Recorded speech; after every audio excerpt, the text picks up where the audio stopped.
एक दफा की बात है। एक जंगल में एक खूंखार चील रहती थी। वे चील दिन भर में ना जाने कितने पक्षियों का शिकार करती और उनको खाकर अपनी भूख मिटाती। उस जंगल के सारे पक्षी बहुत ज्यादा परेशान आ चुके थे और अब वे सारे पक्षी उस चील से छुटकारा चाहते थे। लेकिन उस जंगल में किसी भी पक्षी में इतनी हिम्मत ना थी कि वे चील के सामने जाकर उस चील को सबक सिखा सके। वे चील इसी बात का फायदा उठाती थी और ना जाने दिन भर में कितने पक्षियों को मारकर खा जाती। मिट्टू तोते, उस चील ने हमारी नाक में दम कर रखा है। दिन में ना जाने कितने पक्षियों का शिकार करती है वो। मुझे तो बहुत डर लगता है उस चील से। ना जाने वे चील हमारा कब शिकार कर दे। हाँ कबूतर, तुम बिल्कुल ठीक कहते हो। इस चील ने तो हमारा जीना हराम कर रखा है। इस चील को हमें किसी भी तरह सबक सिखाना ही होगा। पर मिट्टू तोते, उस चील के सामने जाने की किसी भी पक्षी में हिम्मत नहीं है। मैं तो उस चील को सबक नहीं सिखाऊंगा। अगर तुम्हें सिखाना है तो तुम जाओ उस चील के पास। अरे हाँ कबूतर, मैं भी उस चील को सबक नहीं सिखा सकता हूँ।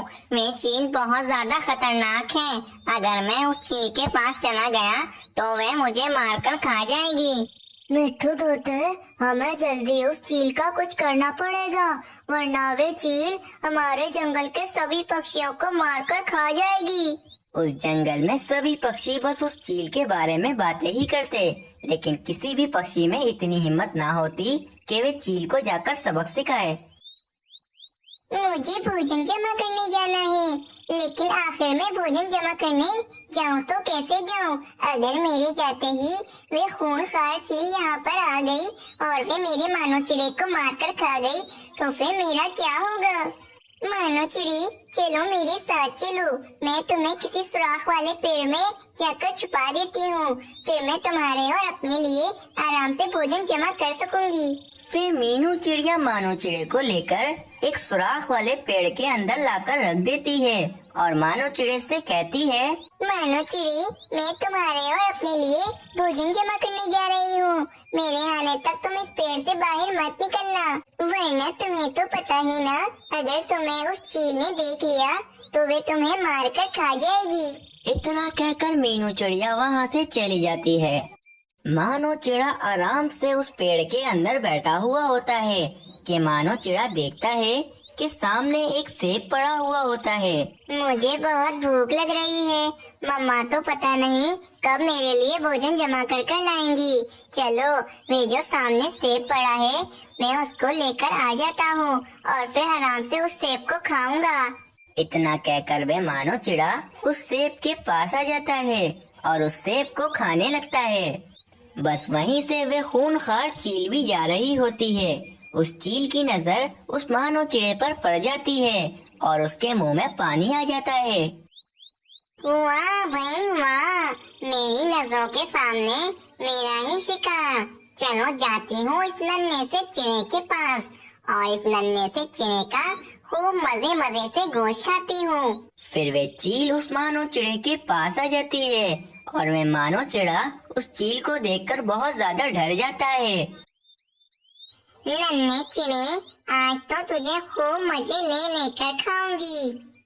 बस इतना कहकर वे चील मानो चिड़े पर हमला कर देती है और वे चील उस मानो चिड़े को मारकर खाने लगती है।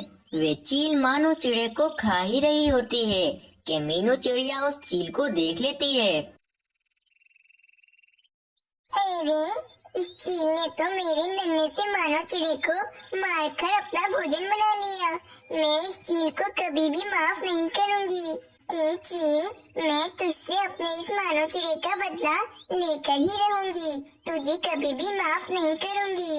अब तो मीनू चिड़िया ने उस चील को सबक सिखाने का फैसला कर लिया था और फिर मीनू चिड़िया उस चील के पास जाती है। चलो, इस नन्हे से चिड़े को खाकर तो मेरा ज्यादा कोई पेट नहीं बढ़ा है। चलो चिड़िया, मैं तुम्हें भी मारकर खा लेती हूँ ताकि मेरा पेट अच्छे से भर जाए। चील बहन, तुम मुझे जरूर मारकर खा लेना, लेकिन पहले तुम मेरी बात सुनो। चील बहन, तुम रोजाना कितनी मेहनत करती हो। पहले तो तुम पूरे जंगल में घूमती हो और फिर तुम्हें कहीं जाकर कोई पक्षी मिलता है तो फिर जाकर तुम उसका शिकार करती हो। इसीलिए मैंने सोचा है कि अब से तुम्हें किसी भी पक्षी को ढूंढकर उसका शिकार करने की कोई जरूरत नहीं है। अब से रोजाना तुम्हारे पास एक पक्षी आया करेगा और फिर तुम उस पक्षी को मारकर खा लेना। इस तरह तुम्हें पूरे जंगल में कहीं भटकना भी नहीं पड़ेगा। तुम्हें रोजाना एक पक्षी मिल जाएगा, तुम उसको खाकर अपना पेट भर लेना। चिड़िया, उपाय तो तुम्हारा बहुत अच्छा है। चलो ठीक है, मुझे मेहनत नहीं करनी पड़ेगी इस तरह, और मुझे बैठे बैठे रोजाना एक पक्षी भी मिल जाएगा। चील बहन, आज तो तुमने शिकार कर कर अपना पेट भर लिया है। कल से तुम्हारे पास एक एक पक्षी आएगा और फिर तुम उसको मारकर अपना पेट भर लेना। इतना कहकर वह मीनू चिड़िया वहाँ से चली जाती है। फिर अगले दिन से कोई ना कोई पक्षी उस चील के पास जाता और वे चील उस पक्षी को मारकर अपना पेट भर लेती। चील भी बहुत ज्यादा खुश थी, क्योंकि चील को बैठे बिठाए रोजाना किसी न किसी पक्षी का मांस खाने को मिलता। उस चिड़िया की अक्लमंदी की वजह से आज मुझे बैठे बिठाए रोजाना एक पक्षी का मांस खाने को मिलता है, वरना पहले तो मैं पूरे जंगल में कितना घूमती थी। जब जाकर मुझे कोई ना कोई पक्षी मिलता था और जब मैं जाकर उस पक्षी को मारकर खाती थी। लेकिन उस चिड़िया ने क्या उपाय दिया है, अब तो रोजाना मुझे बैठे बिठाए किसी न किसी पक्षी का मांस मिल जाता है। फिर एक दिन आता है जब मीनू चिड़िया उस चील का भोजन बनने के लिए जा रही होती है। अरे वाह अक्लमंद चिड़िया, आज तो बहुत ज्यादा मजा आने वाला है, क्योंकि आज मैं तुम जैसी अक्लमंद चिड़िया को मारकर खाने वाली हूँ। वरना कितने दिनों से तो मैं किसी कौवे या फिर कबूतर का मांस खा रही थी, लेकिन आज मैं किसी चिड़िया का मांस खाऊंगी। आज बहुत मजा आने वाला है। चील बहन, आपको पता है हमारे जंगल में एक नई चील आ गई है। वे रोजाना कितने पक्षियों को मारकर खा लेती है। मुझे तो ये चिंता हो रही है कि वे चील हमारे जंगल में से कितने सारे पक्षियों को रोजाना मारकर खा लेती है। चील बहन, अगर वही चील सभी पक्षियों को मारकर खा लेगी तो चील बहन आप क्या खाओगी? आप तो भूखी ही मर जाओगी। चिड़िया, ये तुम क्या कह रही हो? मेरे जंगल में कोई नई चील आ गई है और वे मेरे जंगल के ही पक्षियों को मारकर खा रही हैं। मैं इस चील को नहीं छोड़ूंगी। उस चील में इतनी हिम्मत कि वे चील मेरे ही जंगल में आकर मेरे ही शिकार को अपना शिकार बना ले। चिड़िया, इस चील को तो मैं आज छोड़ूंगी नहीं। चिड़िया, चलो मुझे उस चील के पास ले चलो। आज तो उस चील का आखिरी दिन है। चील बहन, वे चील कह रही थी कि वे बहुत ताकतवर है। अगर आप उससे लड़ने गई तो वे ही आपको मार डालेगी। अच्छा, उस चील ने मेरे बारे में ऐसा कहा। चलो मुझे उस चील के पास ले चलो, जरा मैं भी तो देखूं कि आखिर उस चील में कितनी ताकत है। क्या वे चील आज इस बाजू चील से मुकाबला करें? चलो ठीक है चील बहन, अगर आप इतना कह ही रही हो तो मैं आपको उस दूसरी चील के पास ले जाती हूँ। मीनू चिड़िया उस चील को लेकर एक कुएं के पास आ जाती है। चिड़िया, तुम तो कह रही थी कि हमारे जंगल में कोई दूसरी चील आ गई है। मुझे तो यहाँ पर कोई चील नहीं दिख रही। चील बहन, नीचे देखिए, ये वही चील है जिसके बारे में मैं आपको बता रही थी। चील नीचे कुएं के पानी में देखती है तो कुएं के पानी में तो उस चील का साया पड़ रहा होता है और वे चील समझती है कि उस पानी में कोई नई चील आ गई है और उस चील से मुकाबला करना चाहती है। चिड़िया, ये चील तो बिल्कुल मेरी ही नकल उतार रही है। चिड़िया, तुम यहीं रुको, मैं जरा इस चील को मजा चखा कर आती हूँ। चील अपने ही साये को देखकर बहुत ज्यादा गुस्से में आ जाती है और वे चील उस कुएं के पानी में छलांग लगा देती है। फिर क्या था, वे चील उस कुएं के गहरे पानी में डूबकर मर जाती है।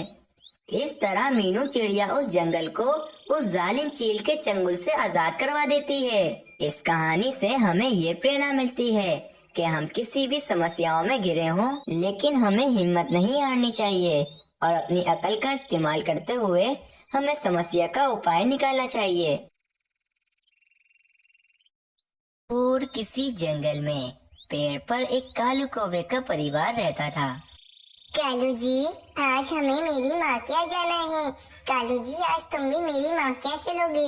कितने दिन हो गए हैं हम लोग मेरी माँ के यहाँ नहीं गए हैं, इसीलिए आज मेरी माँ ने हम तीनों को दावत पर बुलाया है। रानी, तुम्हें तो पता है ना, मैं तुम्हारी माँ के यहाँ नहीं जाता हूँ। मैं जब भी तुम्हारी माँ के यहाँ जाता हूँ वे सारा काम मुझसे ही करवाती है, इसलिए रानी मैं तुम्हारी माँ के यहाँ नहीं जाऊँगा। तुम और राजू अपनी माँ के यहाँ चले जाओ, मैं नहीं आने वाला हूँ। कालू जी, अगर तुम मेरी माँ के यहाँ नहीं गए तो मेरी माँ बहुत नाराज हो जाएगी, इसीलिए कालू जी तुम्हें तो मेरे साथ आना ही पड़ेगा। अच्छा ठीक है रानी, मैं तुम्हारी माँ के यहाँ चलता हूँ, लेकिन रानी एक बात याद रखना, अगर तुम्हारी माँ ने मुझसे जरा सा भी काम करवाया तो मैं वापस अपने घोंसले आ जाऊंगा। पर पापा, आज मैं नहीं जाऊंगा आप लोगों के साथ, क्योंकि आज मुझे नाव की सैर करनी है। आप लोगों ने कल मुझसे कहा था कि कल सुबह होते ही आप लोग मुझे नाव की सैर करने के लिए ले जाओगे। रानी, राजू ये बिल्कुल ठीक कह रहा है। हमने कल राजू से कहा था कि कल हम राजू को समुद्र ले जाएंगे और वहाँ पर उसको नाव की सैर भी कराएंगे। बेटा राजू, हम लोग किसी और दिन नाव की सैर करने के लिए चले जाएंगे, लेकिन आज तो मुझे मेरी माँ के यहाँ जाना ही पड़ेगा। ठीक है, अगर आप लोगों को जाना है तो चले जाओ, मैं अकेला नाव की सैर करने के लिए चला जाऊंगा। राजू, तुम अकेले कैसे जाओगे? हम तुम्हें अकेले नहीं जाने देंगे। तुम्हें पता है समुद्र में बहुत से मगरमच्छ होते हैं, अगर किसी ने तुम्हें खा लिया तो फिर क्या होगा? तो फिर ठीक है, आप दोनों भी मेरे साथ नाव की सैर करने के लिए चलो।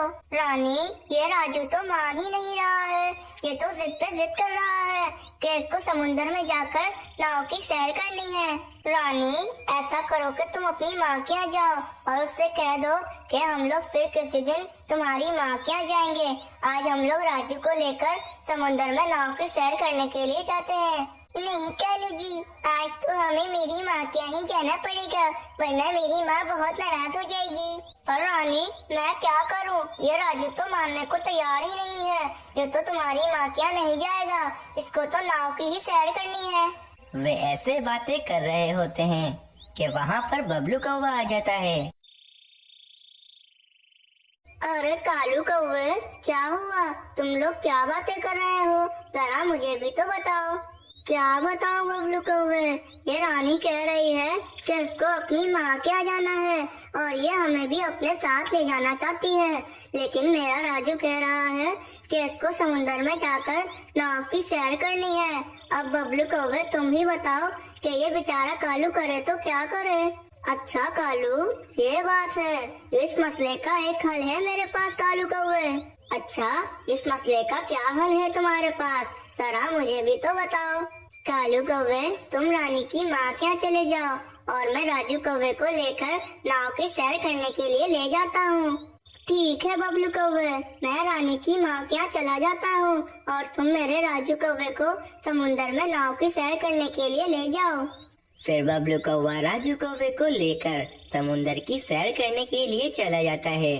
चलो रानी, तुम्हारी माँ के यहाँ चलते हैं, अगर थोड़ी सी भी देर हो गई ना तो तुम्हारी माँ नाराज हो जाएगी। और वे कालू कौवा और रानी कौवे भी अपनी माँ के यहाँ चले जाते हैं। राजू कौवे, वे देखो सामने नाव है, चलो हम लोग जाकर उस नाव में बैठ जाते हैं और फिर पूरे समुद्र की सैर करेंगे। हाँ बबलू अंकल, आप बहुत अच्छे हो, चलो हम लोग जाकर नाव में बैठते हैं और पूरे समुद्र की सैर करते हैं। फिर बबलू कौवा और राजू कौवा नाव में बैठकर पूरे समुद्र की सैर कर रहे होते हैं। बबलू अंकल, कितना अच्छा लग रहा है ये सब कुछ, कितना बड़ा समुंदर है, मेरा बस चले तो मैं इस पानी में कूद जाऊं। राजू कौवे, तुम बिल्कुल भी इस पानी में मत कूदना, तुम अगर इस पानी में कूद गए तो तुम इस पानी में डूबकर मर जाओगे और मैं फिर कालू कौवे को क्या जवाब दूंगा? बबलू अंकल, मैं तो मजाक कर रहा था, मैं भला इस पानी में क्यों कूदूंगा? फिर बबलू कौवा और राजू कौवा पूरे समुद्र की सैर कर रहे होते हैं कि अचानक हवाएं चलने लगती हैं और वह नाव एक तरफ से उड़ जाती है, जिसकी वजह से वह राजू कौवा उस पानी में गिर जाता है।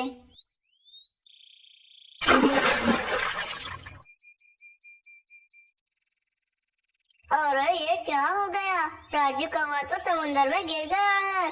अगर यहाँ पर कोई मगरमच्छ आ गया और राजू कौवे को खा गया तो मैं कालू कौवे को जाकर क्या जवाब दूंगा? मगरमच्छ का नाम लेते ही वहाँ पर एक बड़ा सा मगरमच्छ आ जाता है और वे राजू कौवे को झट से खा जाता है। अरे रे, ये क्या हो गया है? इस बड़े से मगरमच्छ ने तो राजू कौवे को खा लिया है। अब मैं कालू कौवे को जाकर क्या जवाब दूंगा? अरे मैं यहाँ से भाग जाता हूँ, वरना ये मगरमच्छ मुझ पर भी हमला कर देगा और मुझे भी खा जाएगा। फिर वे बबलू कौवा फौरन वहाँ से भाग जाता है। अरे ये क्या हो गया है? अब मैं कालू कौवे को जाकर क्या जवाब दूंगा? अगर कालू कौवे को ये बात पता चल गई तो वे कालू कौवा तो मुझे मार ही डालेगा। फिर बबलू कौवा सोच में पड़ जाता है कि अब वे क्या करे। अरे हाँ, मैं अपना ये इल्जाम मीनू चिड़िया के ऊपर डाल देता हूँ। वैसे भी मीनू चिड़िया और कालू कौवे की कभी भी नहीं बनती है। अगर मैंने कालू कौवे को जाकर कहा कि ये सब कुछ उस मीनू चिड़िया ने करा है तो कालू कौवा ये सच समझ बैठेगा और वे मीनू चिड़िया से अपना बदला ले लेगा और फिर मैं बच जाऊंगा। फिर बबलू कौवा मीनू चिड़िया के पास चला जाता है। मीनू चिड़िया, आज वातावरण कितना अच्छा हो रहा है, इसलिए मैं नाव में बैठकर पूरे समुद्र की सैर करने जा रहा हूँ। मैं चाहता हूँ कि तुम भी मेरे साथ चलो। क्या बिला वजह अपने घोंसले में बैठी रहती हो? कभी घूमने भी जाया करो। चलो मीनू चिड़िया, मेरे साथ चलो। बबलू कभी मैं कब से सोच रही थी कि कब मैं नाव में बैठकर पूरे समुद्र की सैर करूंगी। चलो आज तुम्हारे साथ नाव में बैठकर पूरे समुद्र की सैर कर ही लेती हूँ। फिर मीनू चिड़िया और बबलू कौवा नाव की सैर करने के लिए चले जाते हैं।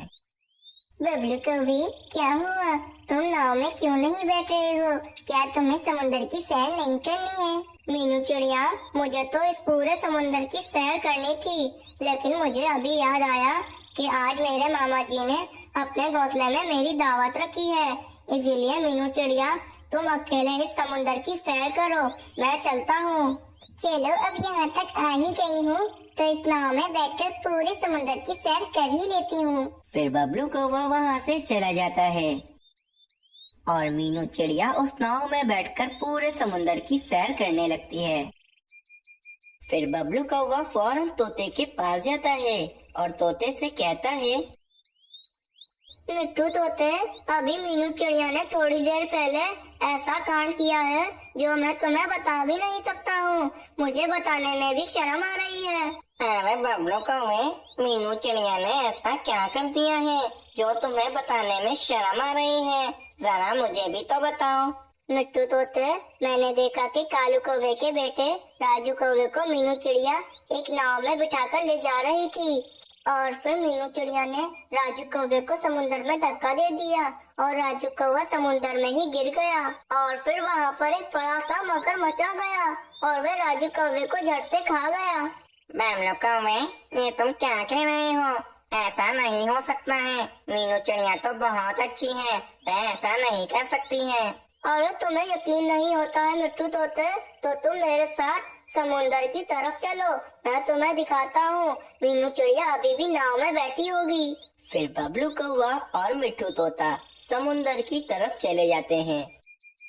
ये देखो मिट्टू तोते, मीनू चिड़िया कैसे मजे से नाव की सैर कर रही है। इसको बिल्कुल भी शर्म नहीं है कि इसने राजू कौवे को उस मगरमच्छ को खिला दिया है और अब कालू कौवा इसके साथ क्या करेगा? हाँ, ये बिल्कुल भी ठीक नहीं किया है मीनू चिड़िया ने। मैं अभी जाकर कालू कौवे को ये सब कुछ बता देता हूँ ताकि कालू कौवा इस मीनू चिड़िया की अच्छे से खबर ले लें। फिर बबलू कौवा और मिट्टू तोता कालू कौवे के पास चले जाते हैं। अरे बबलू कौवे, तुम समुद्र से वापस आ गए। अरे हम लोग भी अभी थोड़ी देर पहले ही आए हैं।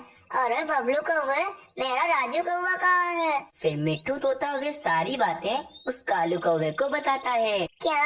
अरे ये मीनू चिड़िया ने क्या किया? इसने मेरे राजू कौवे को उस मगरमच्छ के हवाले क्यों कर दिया? मैं इस मीनू चिड़िया को नहीं छोड़ूंगी। हाँ, इस बार मैं भी इस मीनू चिड़िया को नहीं छोड़ूंगा। इसको ऐसा सबक सिखाऊंगा कि ये याद रखेगी। फिर रात हो जाती है। रानी, मेरे दिमाग में एक उपाय आया है उस मीनू चिड़िया को सबक सिखाने का। देखो रानी, जैसे उस मीनू चिड़िया ने हमारे राजू कौवे को मारा है, हम भी इसी तरह उस मीनू चिड़िया के मानो चिड़े को मार देंगे। देखो रानी, कल सुबह जैसे ही मीनू चिड़िया भोजन की तलाश में जाएगी, वैसे ही हम लोग उसके घोंसले में जाएंगे। उस मीनू चिड़िया के मानो चिड़े को हम उसी समुंदर में ले जाएंगे और उसे उस समुंदर में फेंक देंगे। कालू कौवे और रानी कौवी ने पूरा प्लान बना लिया होता है कि कल सुबह होते ही वे लोग मानो चिड़े को ले जाकर उस समुंदर में फेंक देंगे। फिर सुबह हो जाती है। मीनू चिड़िया भोजन की तलाश में चली जाती है। मीनू चिड़िया के जाते ही वहाँ पर रानी कौवी और कालू कौवा आ जाते हैं। कालू कौवा मानो चिड़े को लेकर उस बबलू कौवे के पास चला जाता है। कल तो मैं मारा ही जाता अगर कालू कौवे को पता चल जाता कि कल मेरी वजह से उस राजू कौवे की मौत हुई है, तो वह कालू कौवा तो मुझे कभी भी नहीं छोड़ता। चलो, जो हुआ अच्छा हुआ, मेरी तो जान बच गई है। लेकिन वह कालू कौवा ऐसे हार मानने वाला नहीं है, वह मीनू चिड़िया से अपना बदला लेकर ही रहेगा। ये सारी बातें दूसरे पेड़ पर बैठे कालू कौवा और रानी कौवी सुन रहे होते हैं। रानी, हमारे राजू कौवे को उस मीनू चिड़िया ने नहीं बल्कि इस बबलू कौवे ने मारा है। देखा, अभी ये बबलू कौवा क्या कह रहा था। चलो कालू जी, इस बबलू कौवे ने जो हमारे साथ किया है, हम उसे उसकी सजा देते हैं। फिर कालू कौवा और रानी कौवी बबलू कौवे के पास आते हैं। बबलू कौवे, चलो हमें उस समुंदर में ले चलो जहाँ हमारे राजू कौवे को उस मगरमच्छ ने खा लिया था। हम इस मानव चिड़े को भी उस मगरमच्छ को जाकर खिला देंगे, इस तरह हमारा बदला पूरा हो जाएगा। फिर कालू कौवा, बबलू कौवा और रानी कौवी उस समुंदर की तरफ चले जाते हैं। फिर वे चारों एक नाव में बैठकर समुंदर में चले जाते हैं। अरे बबलू कौवे, जरा नाव के ऊपर खड़े होकर देखो कि आसपास कोई मगरमच्छ दिख रहा है। अगर आसपास कोई मगरमच्छ दिख रहा है तो मुझे बताओ, ताकि मैं ये मानो चिड़ा उस मगरमच्छ के हवाले कर दूं। फिर बबलू कौवा नाव के ऊपर खड़ा हो जाता है और आसपास मगरमच्छ को देखने लगता है। इतने में वे कालू कौवा उस बबलू कौवे को नाव से धक्का दे देता है और वे बबलू कौवा समुंदर में गिर जाता है। रानी, अगर ये बबलू कौवा आकर हमें सच सच बता देता कि इसने हमारे राजू कौवे को उस मगरमच्छ को खिला दिया है, तो शायद मैं इस बबलू कौवे को माफ कर देता।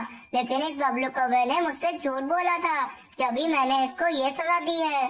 फिर इस तरह इस बबलू कौवे को अपने झूठ बोलने की सजा मिल जाती है। इस कहानी से हमें ये सीख मिलती है कि हमें कभी भी झूठ नहीं बोलना चाहिए, क्योंकि झूठ बोलना एक बहुत बुरी आदत है। एक दफा की बात है, एक जंगल में एक कालू कौवा और रानी कौवी रहते थे। कालू कौवे का एक बेटा राजू कौवा भी था, जो कि बहुत ही ज्यादा शरारती था। बस राजू कौवे को पूरा दिन दूसरे पक्षियों को तंग करने में बहुत ही ज्यादा मजा आता था। पापा, मैं पूरे जंगल की सैर करने के लिए जा रहा हूँ। आपके लिए कोई भोजन लाना है तो मुझे बता दो, आते वक्त लेके आऊँगा। राजू, तुम मुझे भोजन ला कर दोगे? आखिर तुम मुझे कहाँ से भोजन ला कर दोगे? पापा, आप बिल्कुल भी चिंता मत करो, मैं किसी भी पक्षी को उल्लू बना लूँगा और उसका भोजन लेकर आ जाऊँगा। राजू, अपने पापा के लिए ही सिर्फ भोजन लाओगे, मेरे लिए भी भोजन ले आना। ठीक है, मैं आपके लिए भी भोजन लेकर आऊँगा। फिर राजू कौवा जंगल की सैर करने के लिए चला जाता है। जंगल की ऐसी सैर करने में बिल्कुल भी मजा नहीं आ रहा है। एक काम करता हूँ, किसी पक्षी को जाकर तंग करता हूँ, जब ही मुझे मजा आएगा। फिर राजू कौवा जंगल से जा ही रहा होता है कि राजू कौवा देखता है कि सामने घोंसले में 2 अंडे पड़े हुए होते हैं। राजू कौवा उन अंडों के पास चला जाता है। वाह भाई वाह, 2 अंडे। यहाँ पर तो कोई पक्षी भी नहीं दिख रहा है। चलो, इन दोनों अंडों को तोड़कर पी लेता हूँ, बहुत ही मजा आएगा। फिर राजू कौवा फौरन से एक अंडा तोड़कर पीने लगता है। वाह भाई, इस अंडे को तोड़कर पीने में तो बहुत ही ज्यादा मजा आ गया। चलो, अब दूसरे अंडे को भी तोड़कर पी लेता हूँ। फिर राजू कौवा दूसरा अंडा तोड़ने के लिए जा रहा होता है कि वहाँ पर एक बुलबुल आ जाती है। हाय रे राजू कौवे, ये तुमने क्या कर दिया? तुमने मेरा एक अंडा तोड़कर पी लिया। राजू कौवे, ये तुमने बिल्कुल भी ठीक नहीं किया है। बुलबुल आंटी, ये आपका अंडा था, मुझे तो पता ही नहीं था कि ये आपका अंडा है। मैं वरना इसको तोड़कर पीता ही नहीं। राजू कौवे, तुम हर बार यही कहते हो, लेकिन इस बार मैं तुम्हें नहीं छोड़ूंगी, तभी तुम्हें बताती हूँ। अरे बुलबुल आंटी तो बहुत गुस्से में आ गई है। अरे अब क्या करूँ? चलो यहाँ से भाग जाता हूँ। चलो बुलबुल आंटी, फिर मिलते हैं। इतना कहकर वे राजू कौवा वहाँ से भाग जाता है। बाप रे बाप, बहुत ही बुरा बच गया हूँ मैं। चलो अब किसी दूसरे पक्षी को जाकर तंग करता हूँ। फिर राजू कौवा थोड़ा आगे जाता है तो राजू कौवा देखता है कि सामने ही कोमल चिड़िया बैठी अपना घोंसला बना रही होती है। राजू कौवा फौरन कोमल चिड़िया के पास आता है। अरे रे कोमल आंटी, आप तो आज बहुत ही ज्यादा थकी हुई लग रही हो। लगता है आज आपने बहुत ही मेहनत की है। हाँ राजू कौवे, देखो ना, सुबह से अपने घोंसले की मरम्मत कर रही हूँ। देखो मैंने सामने कितना सारा सूखा घास जमा किया है। राजू कौवे, तुम मेरा एक काम कर सकते हो? हाँ कोमल आंटी, बोलो बोलो, आपका क्या काम करना है मुझे? राजू कौवे, सामने जो मैंने सूखा घास जमा किया है, फिर तुम मुझे यहाँ पर लाकर दे सकते हो? हाँ कोमल आंटी, इसमें कौन सी बड़ी बात है, मैं अभी आपको सारा सूखा घास लाकर दे देता हूँ। फिर राजू कौवा सामने सूखे घास के पास चला जाता है। चलो ये सारा सूखा घास उठाकर मैं सामने पानी में ले जाकर फेंक देता हूँ, बहुत ही मजा आएगा। फिर राजू कौवा वे सूखा घास ले जाकर उस पानी में फेंक देता है। अरे राजू कौवे, ये तुमने क्या कर दिया? ये मैंने सूखा घास कितनी मुश्किलों से जमा किया था और तुमने इसे पानी में फेंक दिया। अरे कोमल आंटी, गलती से मेरे पैर लड़खड़ा गए थे और मेरे पाँव से ये सूखा घास निकलकर पानी में गिर गया। अरे राजू कौवे, मुझे पता है ये तुमने जानबूझकर किया है, इसमें मेरी ही गलती है कि मैंने तुम्हें सूखा घास लाने के लिए भेजा। कोमल आंटी, अब आप जो भी कहो, लेकिन सूखा घास तो पानी के अंदर गिर चुका है। चलो कोमल आंटी, अब मैं चलता हूँ। फिर वे राजू कौवा वहाँ से भी चला जाता है। फिर राजू कौवा थोड़ा और आगे जाता है तो राजू कौवा देखता है कि सामने एक पेड़ के नीचे बैठे उल्लू साधु अपनी तपस्या कर रहे होते हैं। राजू कौवा उस पेड़ के ऊपर आकर बैठ जाता है। कोमल आंटी और बुलबुल आंटी को तो मैंने मजा चखा दिया है। चलो अब इन उल्लू साधु को मजा चखाता हूँ। एक काम करता हूँ, सामने जो जमीन पर कंकड़ पड़ा हुआ है, वे कंकड़ उठाकर उल्लू साधु को मारता हूँ। फिर वे राजू कौवा वे कंकर अपनी चोंच में फंसाकर उल्लू साधु के ऊपर फेंक देता है और वे कंकर आकर सीधा उल्लू साधु के सर पर लगता है और उल्लू साधु की तपस्या टूट जाती है। अरे मूर्ख कौवे, ये तुमने क्या कर दिया? तुमने मेरी तपस्या तोड़ दी। मैं तुम्हें ऐसा शराप दूंगा जो तुम्हें जिंदगी भर याद रहेगा। इत्तू बित्तू तीन टमाटर, अब देख जोर मेरे मंत्र का, ये मूर्ख कौवा हो जाए पत्थर का। बस फिर क्या था, उल्लू साधु के शराब देते ही वे राजू कौवा एकदम पत्थर का बन जाता है। अब पता चलेगा इस मूर्ख कौवे को, इस उल्लू साधु को परेशान करने का इंजाम। ये सब कुछ होते हुए एक तोता देख लेता है और वे तोता फौरन कालू कौवे के पास चला जाता है।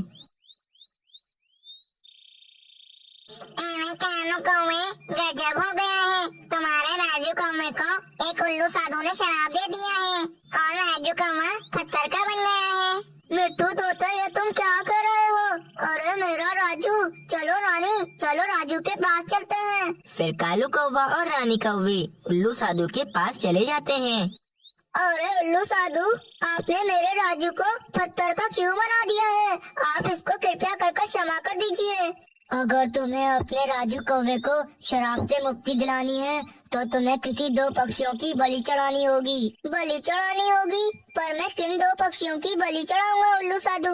वो मैं नहीं जानता कालू कौवे, बस तुम किसी भी तरह दो पक्षियों की बलि चढ़ा दो। पक्षियों की बलि चढ़ते ही तुम्हारा राजू कौवा इस शराब से मुक्त हो जाएगा। फिर वे कालू कौवा और रानी कौवी वहाँ से चले जाते हैं। रानी, अब हम लोग क्या करेंगे? हम लोग अपने राजू कौवे को उस शराब से कैसे मुक्ति दिलाएंगे? कालू जी, मेरी नजर में दो पक्षी हैं जिनकी हम बलि चढ़ा सकते हैं। कालू जी, अगर हम मीनू चिड़िया के बबलू चिड़े और मानो चिड़े की बलि चढ़ा दें तो हमारा काम बन सकता है। हाँ रानी, हम मीनू चिड़िया के दोनों बेटों की बलि चढ़ा देते हैं। फिर कालू कौवा और रानी कौवी मीनू चिड़िया के घोंसले की तरफ चले जाते हैं।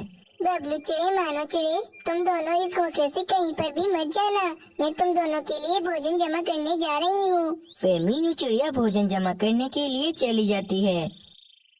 फिर कालू कौवा और रानी कौवी मीनू चिड़िया के घोंसले में आ जाते हैं। फिर कालू कौवा और रानी कौवी बबलू चिड़े और मानो चिड़े को अपने साथ ले जाते हैं।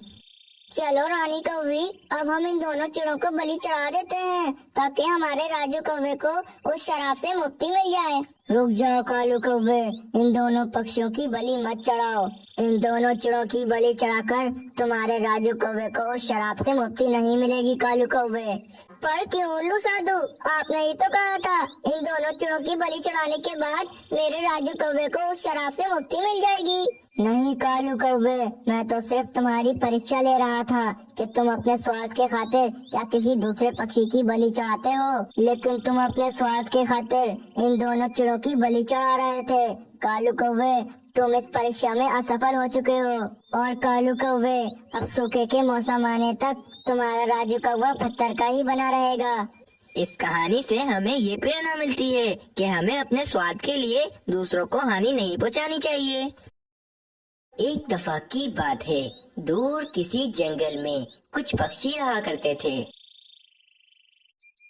तोते भैया, अभी कुछ महीनों के बाद सूखे का मौसम आने वाला है और अभी तक हम पक्षियों ने बिल्कुल भी भोजन नहीं जमा किया है।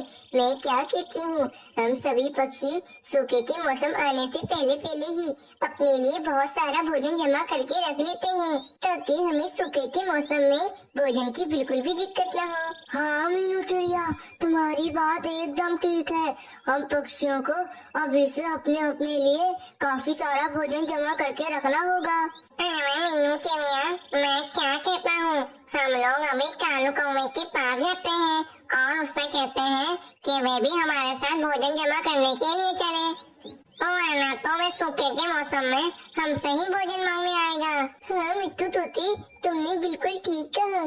चलो हम लोग कालू कौवे के घोंसले में जाते हैं। फिर वे तीनों पक्षी कालू कौवे के घोंसले की तरफ चले जाते हैं। अरे, तुम तीनों सुबह सुबह हमारे घोंसले में आ गए। जरूर तुम तीनों को हम दोनों से कोई ना कोई काम तो होगा ही, वरना तुम लोग ऐसे ही हमारे घोंसले में कब आते हो? हाँ हाँ बोलो, क्या काम पड़ गया है तुम तीनों को मुझसे? कौवे भैया, अभी सूखे का मौसम आने ही वाला है, इसीलिए हम सभी पक्षियों ने सोचा है कि हम सभी पक्षी मिलकर अपने अपने लिए भोजन जमा कर लें। अरे मानो कौवे, तुम भी हमारे साथ भोजन जमा करने के लिए चलो। नहीं तोते, मैं तुम लोगों के साथ भोजन जमा करने के लिए नहीं आने वाली हूँ। मुझे अपने घोंसले में आराम करने में बहुत मजा आता है, इसीलिए तुम ही लोग जाओ, मैं तुम लोगों के साथ नहीं आने वाली हूँ। पक्षियों, तुम तीनों जाओ, मैं भी तुम लोगों के साथ भोजन जमा करने के लिए नहीं आने वाला हूँ। वैसे भी तुम पक्षी तो अपने लिए भोजन जमा कर ही लोगे, फिर सूखे के मौसम में मैं तुम लोगों से भोजन मांगकर खा लूंगा। अरे कालू कौवे, मेरी एक बात याद रखो, सूखे के मौसम में अगर तुम हमसे भोजन मांगने के लिए आए तो हम तुम्हें भोजन नहीं देंगे। इसीलिए मैं आपसे कह रही हूँ कि आप दोनों अभी हमारे साथ भोजन जमा करने के लिए चलो। और एक बार मना कर दिया है तुम लोगों को तो तुम लोगों के समझ में नहीं आती है। अरे भागो यहाँ से, निकलो। कालू कौवे की बात सुनकर वे तीनों पक्षी उदास होकर वहाँ से चले जाते हैं। मीनू चिड़िया, इस कालू कौवे ने तो हमारे साथ मिलकर भोजन जमा करने के लिए मना कर दिया है। अब ये कालू कौवा सूखे के मौसम में क्या करेगा? अरे क्या करेगा, कुछ भी नहीं करेगा। सूखे के मौसम में ये हमसे ही भोजन मांगने आएगा और फिर देखना, हम में से कोई भी पक्षी इस कालू कौवे को भोजन नहीं देगा। पर मीनू चिड़िया तो बहुत रहमदिल है। मीनू चिड़िया, तुम तो उस कालू कौवे को भोजन दे ही दोगी। मीनू चिड़िया, सूखे के मौसम में कालू कौवा तुमसे भोजन मांगने के लिए आए तो तुम भी कालू कौवे को भोजन नहीं देना। हाँ मिट्टू तोते, इस बार तो मैं भी कालू कौवे और रानी कौवे को भोजन नहीं दूंगी। चलो हम लोग तो जाकर अपने लिए भोजन जमा करते हैं ताकि सूखे के मौसम में हमें तो कोई दिक्कत ना हो। फिर वे तीनों पक्षी अपने लिए भोजन की तलाश में निकल जाते हैं। रानी, मैंने तो उन पक्षियों के साथ मिलकर भोजन ढूंढने के लिए मना कर दिया है। अगर सूखे के मौसम में सच्ची में उन पक्षियों ने हमें भोजन नहीं दिया तो हम लोग सूखे के मौसम में क्या करेंगे? कैलू जी, अगर ऐसा हुआ तो फिर मैं अपनी माँ के यहाँ चली जाऊंगी और तुम अपना देख लेना। रानी, ठीक है, मैं भी सूखे के मौसम में तुम्हारी माँ के यहाँ चला जाऊंगा। कैलू जी, तुम मेरी माँ के यहाँ चलना, मैं तुम्हें मना नहीं करूंगी, लेकिन मेरी एक बात याद रखना, तुम्हें यहाँ पर सिर्फ मुझे भोजन ढूंढकर खिलाना पड़ता है। वहाँ तो तुम्हें मुझे और मेरी माँ को, हम दोनों को भोजन ढूंढकर खिलाना होगा।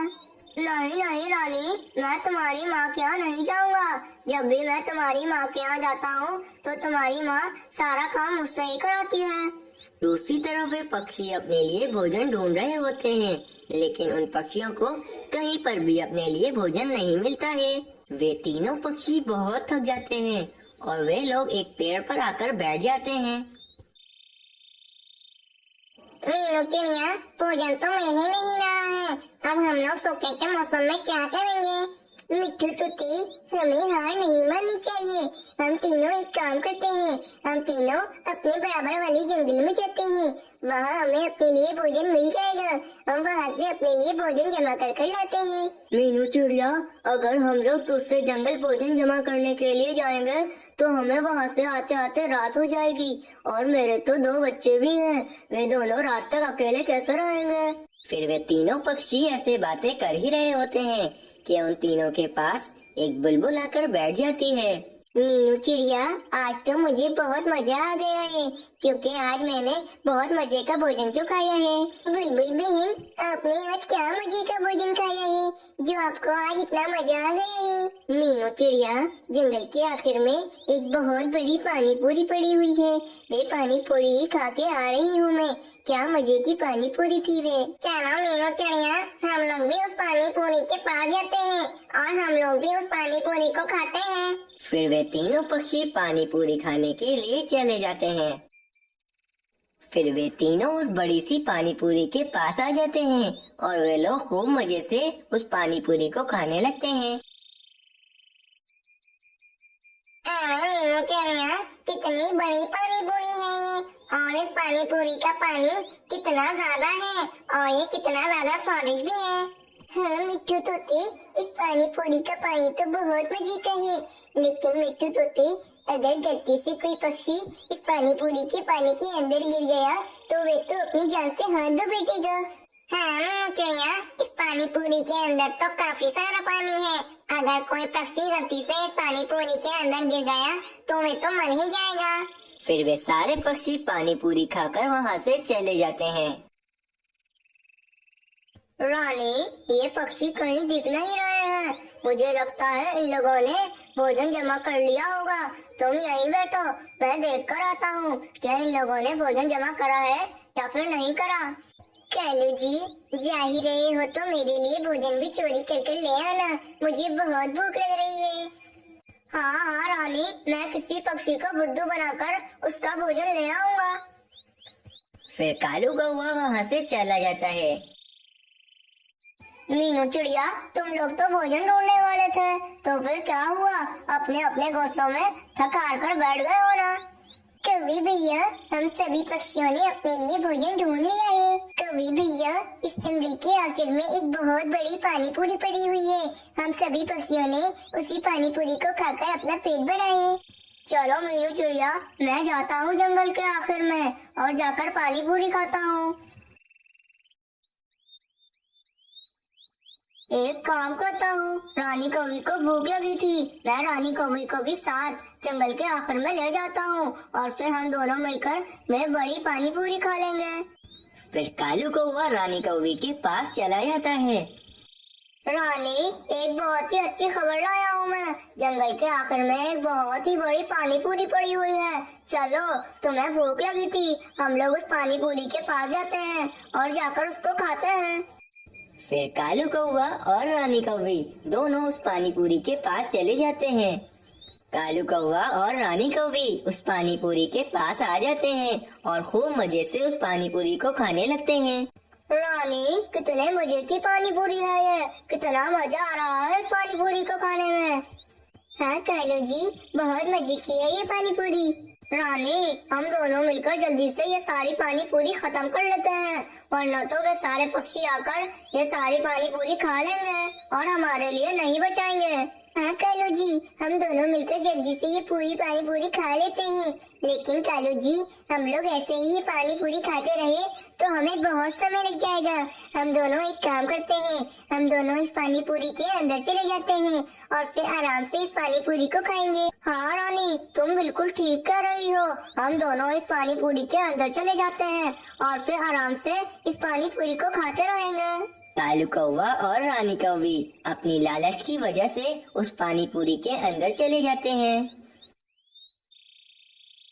रानी, ये पानी पूरी के अंदर कितनी गहराई है, मैं तो इस पानी पूरी के अंदर डूब रहा हूँ। हाँ कालू जी, मैं भी इस पानी पूरी के अंदर डूब रही हूँ। कालू जी कुछ करो। कालू कौवा और रानी कौवी अपने लालच के कारण उस पानी पूरी के अंदर डूब जाते हैं और वे लोग अपनी जान से हाथ धो बैठते हैं। इस कहानी से हमें ये सीख मिलती है कि हमें अपनी जिंदगी में कभी भी लालच नहीं करनी चाहिए, क्योंकि लालच एक बहुत बुरी बला है।